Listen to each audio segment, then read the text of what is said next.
Yo, what's up? Welcome back to another episode of The Sauce. NFL Saturday. It is week 18, last week of the regular season, which means there's a lot of meaningless games. But yeah, we'll find some betting value. I'm just going to go through the two Saturday games on this one, and I'll upload another video going through some of the Sunday stuff.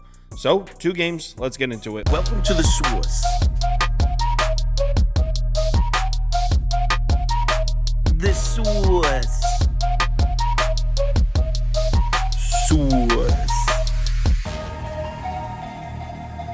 Hey, get the sauce. First up, AFC North. We got Steelers on the road in Baltimore here. This line is now Ravens +3 at home with the total all the way down at 35. This line was at Baltimore +4 for most of the week. Dropped down to 3.5 on early Friday morning, and as I said, it's now down to an even 3. Seems like there are some sharps out there buying in on Baltimore. Let's talk inactives. No injuries to the Steelers offense. They are completely good to go. Mason Rudolph starting at quarterback, but from what I'm reading, Kenny Pickett is medically cleared, so Rudolph is officially QB1 for the Pittsburgh Steelers right now. On the defensive side, Pittsburgh's still in pretty terrible shape here, but it's in much better shape than they were last week. Minka Fitzpatrick practiced on Wednesday and Thursday, so it looks like he might be back on the field. That's huge. Also, Landon Roberts. That's the Steelers' starting inside linebacker right now because of the injuries. He practiced on Wednesday and Thursday. He missed last week's game, so it looks like he might be back on the field as well. Baltimore offensively, they are resting Lamar Jackson, as you probably already know. This is a meaningless game for the Ravens. They've already clinched the 1 seed. Odell Beckham also not playing. Zay Flowers listed as doubtful. Zeitler, the right guard, he's going to sit out. And that's just what we know right now. Wouldn't be surprised if we see some more guys being held out of this game. On the defensive side of the ball, as of right now, it looks like Marlon Humphrey is the only player on Baltimore's defense that's been officially ruled out. But we'll have to wait and see what Harbaugh wants to do here. Again, wouldn't be surprised if we end up seeing a couple more guys being held out of this one. I'm not going to do a deep dive into the numbers on this one. I will say, though, NFL teams that need a win in the final week of the season, playing a team that doesn't need a win, basically playing a team that's in a meaningless spot, they actually have a terrible record against the spread. So obviously, look at this one. Steelers need this game badly. The Ravens resting pieces. They don't need this game at all. It's completely meaningless. You want to bet Pittsburgh because they're the ones that really need to win. That logic has gotten absolutely smoked in the NFL in recent years. So I guess maybe I might bet Baltimore +3, but to be honest, this is probably just a straight pass for me. Next game, AFC South, Houston Texans on the road in Indianapolis, and this is most definitely not a meaningless game. This is a huge game here. Colts are now catching 1.5 points at home with the total sitting at 47.5. Action all over the Houston Texans in this one, and the line movement definitely reflects it. Colts actually opened this game as small favorites. It was Indy -1. It's moved 2.5 points. Colts are now catching 1.5. Houston's looking like the heavy public side here. Everyone's taking the Texans. Let's talk injuries. A bunch of question marks on the Colts offense, but it's mostly good news. 3 pieces listed as questionable on the offensive line, but I think center Ryan Kelly is the only one that's actually in danger of missing the game. The other 2 guys have been practicing, which means Braden Smith at right tackle most likely going to play. He's been banged up for a few weeks now. And speaking of practicing, Zach Moss participating in full practice without limitation, so the Colts should have both Jonathan Taylor and Zach Moss in the backfield of this one, something we really haven't seen much of. Some more good news for the Colts on the defensive side. Kenny Moore participating in full practice, so he's going to be out there at corner. He missed the Raiders game last week, and they need him on the field because that Colts secondary is banged up. Dallas Flowers on the IR, Julian Blackmon now on the IR. Colts also have injuries to the depth of the secondary as well, so getting Kenny Moore back and healthy is huge. Houston Texans with all kinds of injuries here. Wide receiver, wow. Robert Woods has not practiced all week. It's looking like he may miss this game. That would leave the Texans missing 3 of their top 4 receivers for this game. They're still missing 2 key pieces to the interior offensive line. And now Laramie Tunsil is listed as questionable at left tackle as well. So, yes, CJ Stroud being healthy and back, definitely nice, but Houston is not in good shape offensively. And it doesn't get any better for the Houston defense either. Not only are they missing 2 pieces of the starting secondary, but they also have a bunch of guys out to the depth as well. So that Houston secondary is really thin right now. And the defensive line is just a mess here. Will Anderson didn't practice on Tuesday, didn't practice on Wednesday. The other edge rusher has already been ruled out. Malik Collins missed 2 practices. Sheldon Rankins missed 2 practices. Houston needs this game badly. Obviously, I mean, their season's on the line. So I would imagine if these guys are able to play, they're going to be out there. But damn, this defense is banged up just like the offense. So let's match these two teams up on the field, and we'll start with some Gardner Minshew home away splits. Minshew's been good at home this year. You can see at home 7.9 yards per attempt compared to 6.1 on the road, 8 touchdowns, 3 picks to 7 and 6 on the road, 94.7 passer rating all the way down to 79.8 on the road. And if you watch this channel regularly, you probably already know that Gardner Minshew struggles against the blitz. I feel like we bring these numbers up every week, but they're significant. When blitzed on the season amongst 41 qualified quarterbacks, Minshew is 34th, 37th, 39th, 39th, 31st. When not blitzed, 14th, 20th, 25th, 27th, and 21st. Now, I know these splits don't look very extreme, but the reason I'm bringing them up, Houston doesn't blitz much at all. Just a 20.8% blitz rate on the season. That's 28th in the NFL. So that's a solid step towards Minshew having a good game here at home where he's better against a defense that doesn't blitz where he's been better. When it comes to the Houston Texans pass defense as a whole, the numbers aren't very good. They're 28th in yards per pass attempt allowed, 19th in passer rating allowed, 30th in completion percentage allowed. And then you look at some more advanced metrics, still not very good.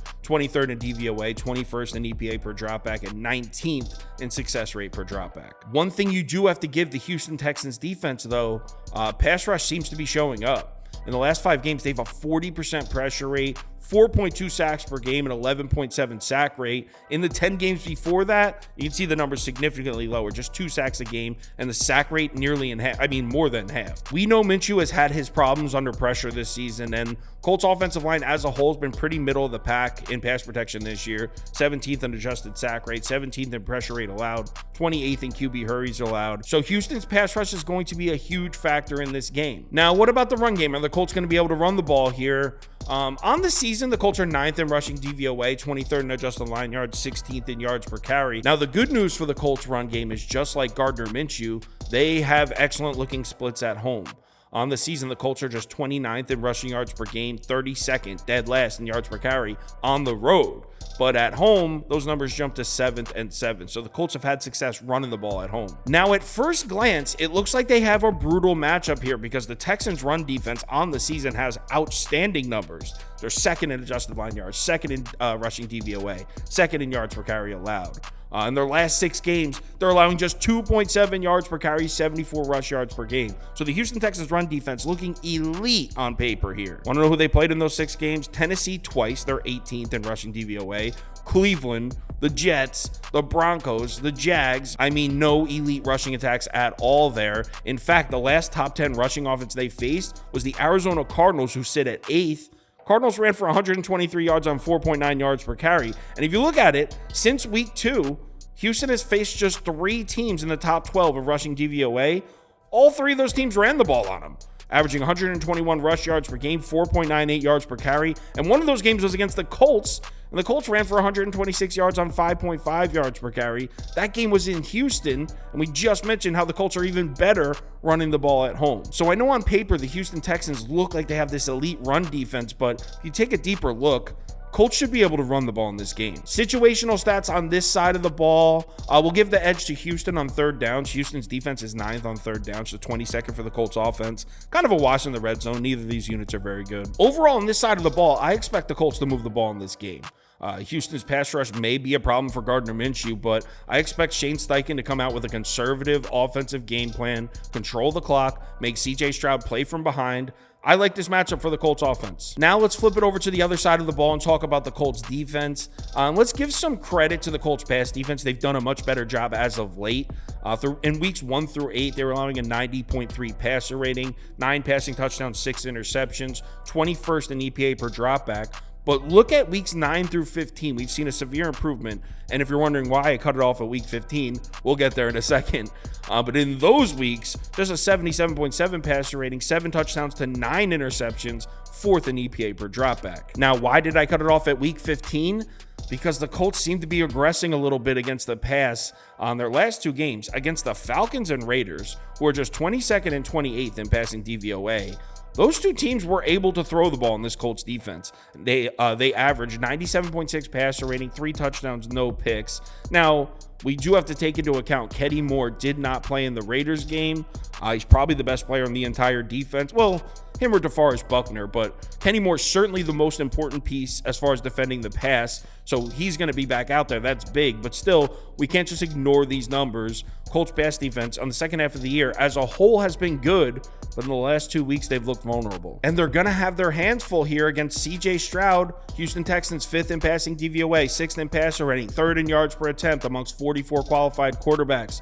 And he really didn't miss a beat in his first game back from injury. 213 yards isn't electric, but 75% completion, 6.7 yards per attempt, 102.7 passer rating. I mean, that's a solid game. Remember, this is the same CJ Stroud that ripped the Colts to shreds earlier in the year. 384 yards through the air, 2 touchdowns, no picks, and a 103.5 passer rating. So he had no problem against the Colts in week 2. And the Colts defense is a pretty ideal matchup for CJ Stroud on paper.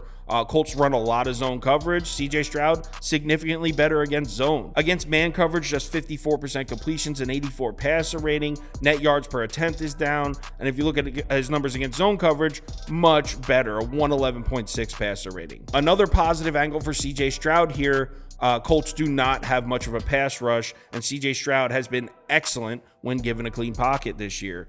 When pressured, he's just 26th, 29th, 25th, 33rd, 16th. But when given a clean pocket, CJ Stroud, 2nd, 6th, 16th, 9th, and 4th. So all signs point to CJ Stroud being able to throw the ball in this Colts defense. I do have to say I'm a little worried missing all those receiving weapons, though. 3 of their top 4 receivers. That's significant. Now, what about the run game? Is CJ Stroud going to have any run support in this one?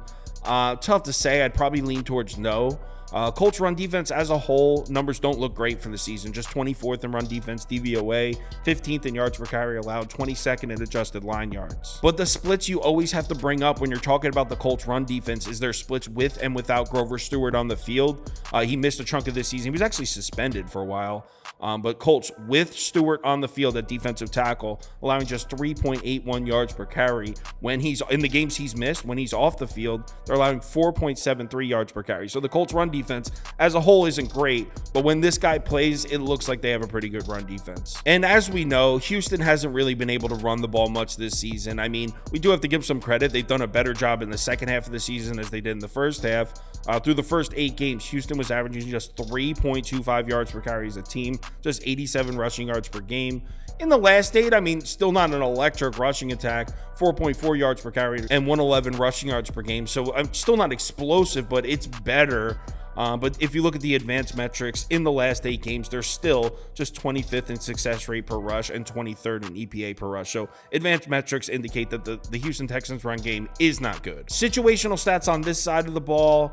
Edge definitely goes to the Colts defense on 3rd down. They're 8th in 3rd downs. Houston's offense back at 19th. Wash in the red zone. Both of these teams pretty much middle of the pack in the red zone. As far as betting this game, I'm fading the public here. I'm definitely playing the Colts. I think they win this one. There's that trend when an NFL team opens as an underdog and closes as a favorite, they have a terrible record against the spread, which is exactly what we saw here from Houston, but that's not the reason for this bet. I'm sure CJ Stroud is going to make some plays, even though he's missing all of his receiving weapons. I do not expect the run game to be there for Houston, and I like the Colts offense to get the run game going here against a Houston run defense that I think is overvalued. So give me the Colts plus 1.5. If you want our top bets for all sports, parlays of the day, or you want to join our Discord, head over to KyleKirms.com. The information's right there on the homepage. NFL Week 18. Let's finish out the regular season strong. Last Sunday was not good for me. I need a bounce back NFL week. I've had a good week, though, NBA-wise, so let's keep that going. Remember to bet responsibly, and I'll talk to you in the Discord.